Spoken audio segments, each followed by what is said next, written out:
উন্নয়নের নামে লুটপাট চালাতে সরকার গণবিরোধী প্রকল্প নিচ্ছে বলে মন্তব্য করেছেন বিএনপির সিনিয়র যুগ্ম মহাসচিব রুহুল কবির রিজভী।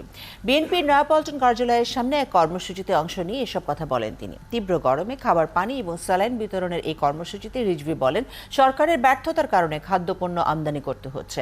প্রতি সপ্তাহে নিত্যপণ্যের দাম বাড়ছে। গণবিরোধী নীতির কারণেই দেশের মানুষকে না খেয়ে থাকতে হচ্ছে। মানসিক ভারসাম্য হারিয়ে আওয়ামী লীগ পাল্টা কর্মসূচি দেয় বলেও মন্তব্য করেন বিএনপির এই নেতা। ওবায়দুল কাদের এখন সন্ত্রাসীদের মন্ত্রী, এখন গুন্ডাদের মন্ত্রী। তাই বিএনপির কর্মসূচি ঘোষণা হলে উনি পাল্টা কর্মসূচি দেন, কারণ ওদেরকে তো লুটপাট করে টিকতে হবে। ওই সমাজ কল্যাণ মন্ত্রীর শ্যালকের মতো 15,000 কোটি টাকা ওই আপনার ফরিদপুরের ছাত্রলীগের নেতাদেরকে কোটি কোটি টাকার ব্যবস্থা করে দেবে। এই কারণেই এই ক্ষমতার সোনার হরে তারা ছাড়তে চান না।